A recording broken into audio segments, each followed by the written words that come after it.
It's an everyday thing. It's an everyday thing.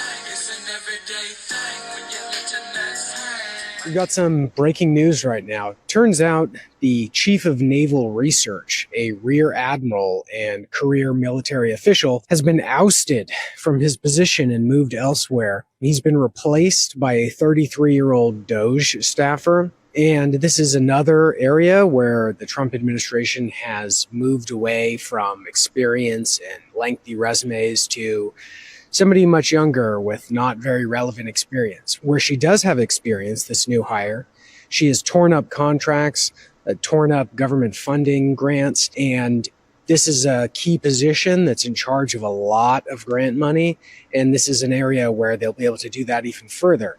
This role has typically been held by admirals, generals, going back decades. That's no longer going to be the case. I spoke to Senator Mark Kelly from Arizona about this. He's a member of the Armed Services Committee.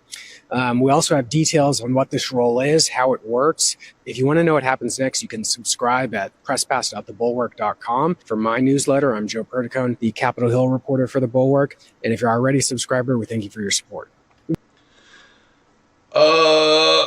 I thought we was doing away with DEI. I swear that was a big topic not long ago, but here it is. You know, the number one person to benefit off of DEI, white women. You heard it, taking jobs from those good old men. You know, look, an admiral. Shout out to him. He did his time in it. I wonder how many push-ups can that woman do. Shout out to what was his name, Pete Hegseth.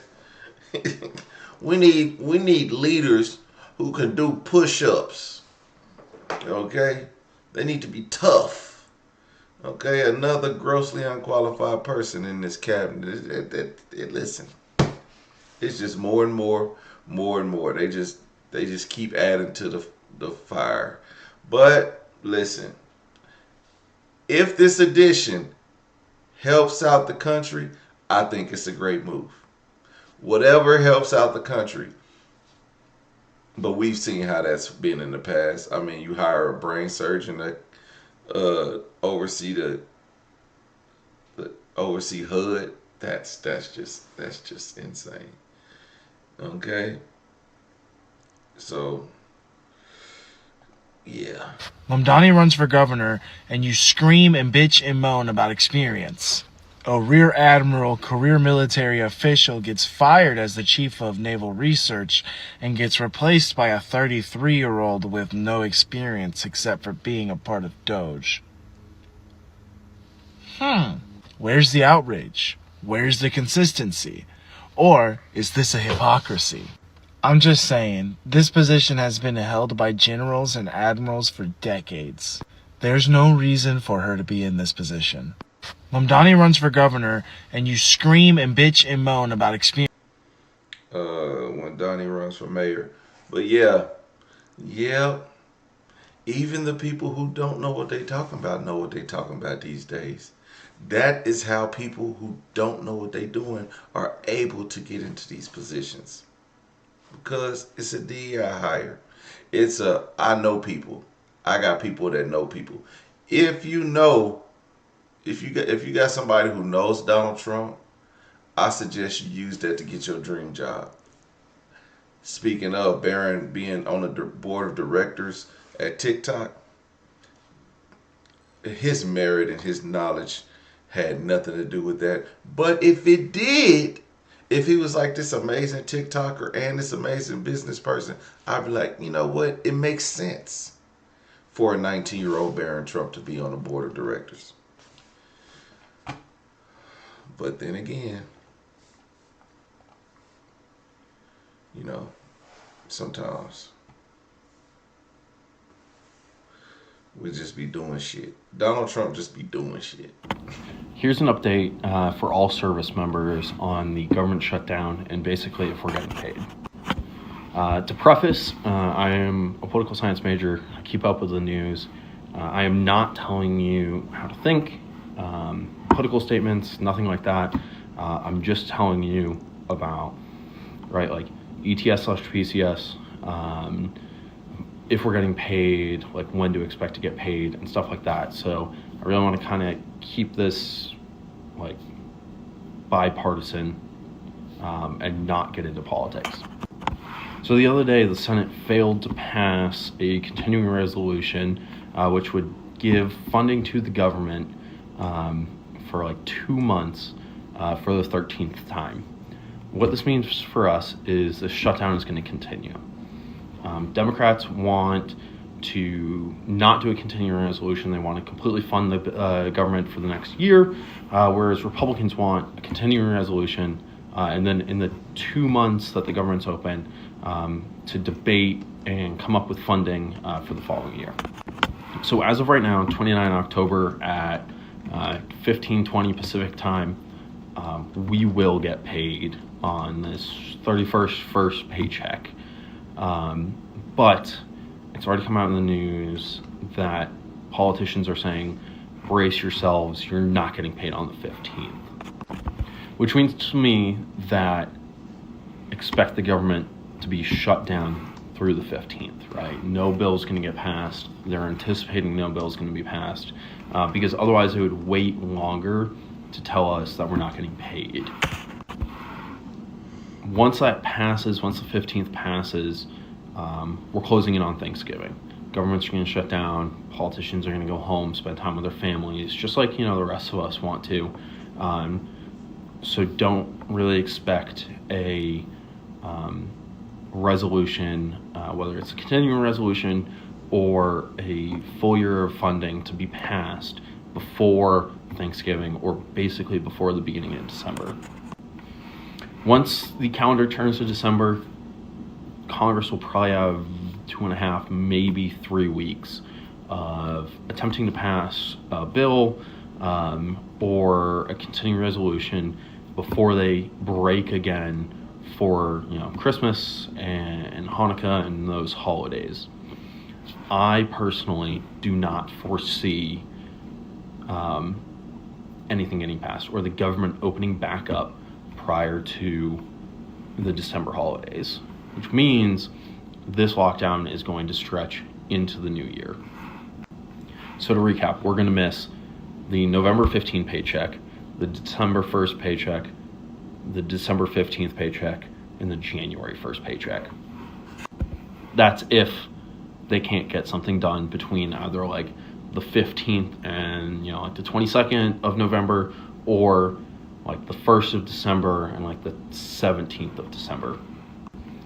In the past, in the Senate, it requires 60 votes to pass the continuing resolution and pass the funding to open up the government.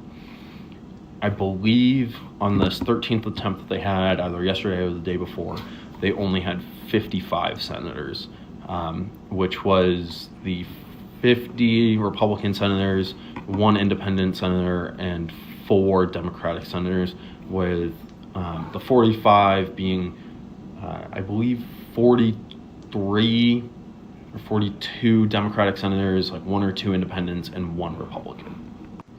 Again, by now, by the 30-ish day mark, we start to see that number climb, which we haven't, which signals to me, someone who, again, I study political science, I have a good understanding of the government, not perfect, there's definitely people out there who know more about it than I do, that it's not going to be open. Now, what does that mean for service members, especially junior soldiers and people in leadership? People in leadership, we get paid more, so we're probably going to be able to sustain missing a paycheck or 2, maybe even 3, right? Or if you're a really squared away soldier and you have really good finances, you're going to be able to sustain those paychecks too. Most soldiers, because they're receiving around $1,200 a paycheck, are not going to be able to sustain multiple missed paychecks. So as leaders, it's on us to be able to find resources and help soldiers get food and supplies for their families so that they're able to survive. Going off of that, federally funded like EBT and SNAP programs are also out of money. So if you're a leader in the Army, I highly recommend helping your soldiers out with finding state-funded food assistance programs, right? Like the equivalent of SNAP for your state. That's going to be home to help soldiers with families get their basic nutritional needs like milk, eggs, chicken, rice, stuff like that those families need to be able to eat and keep putting food on the table for their dependents. Most, if not all bases, I know a few, I don't know everything the Army-wide, again, only a second lieutenant, this is my second duty station, have a food bank or food pantry of some sorts. I know here at NTC, they're running it twice a month in October. It's already happened twice this month, and twice a month in November. Usually it's just once a month that we have a food bank where soldiers can line up and go get food for the month, to help supplement groceries that they've already bought. Usually it varies, but you can get like diapers. There's usually some type of protein in there. I think this last one we got cranberry juice and then like fruits and vegetables and stuff like that. So again, to recap, does not look, in my not professional opinion, right, that the government is going to open up anytime soon. Meaning we're going to miss the November 15 paycheck, December 1 paycheck, December 15 paycheck, January 1 paycheck. In my opinion, again, not a representative of the DOW, at a minimum. Okay? So please, leaders, help your junior soldiers, right? Like whether that's inviting them over, having a platoon dinner where you get hot dogs and hamburgers and you make food for everyone and their families are welcome,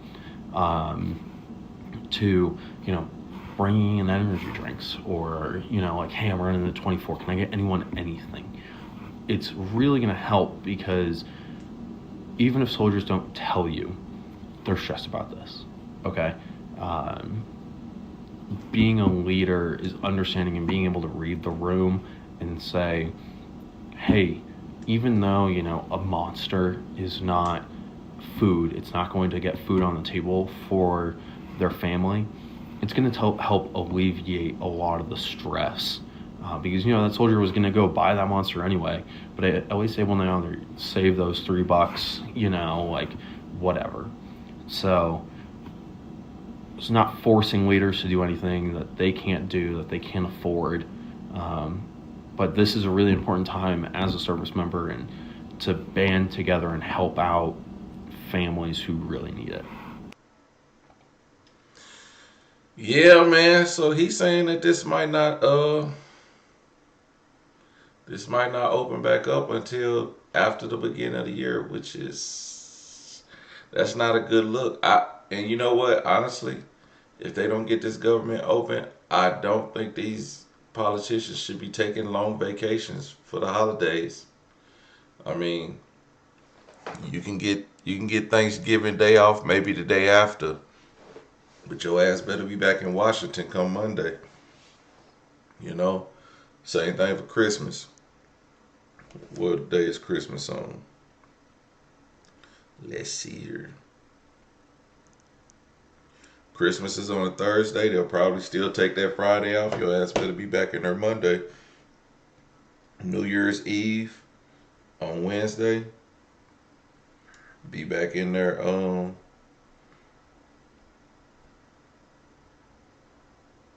January 5th, but that's still too long. That's still the weekend.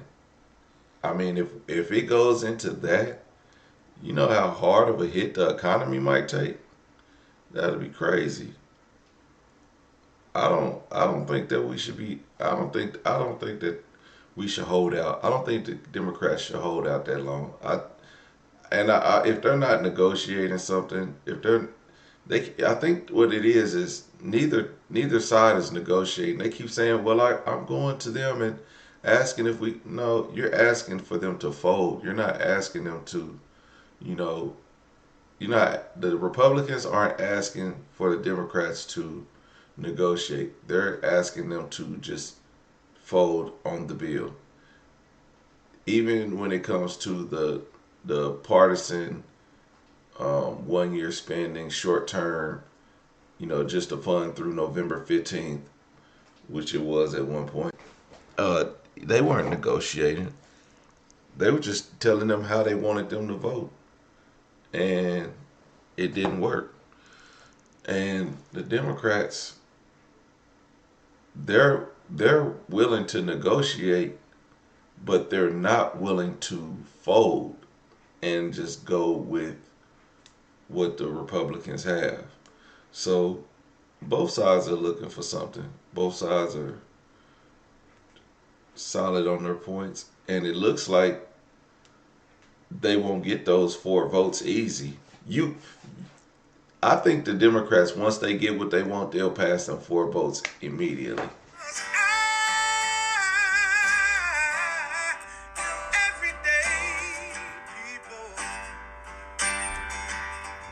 Day and night. For some women, it can start working in as fast as 1 week.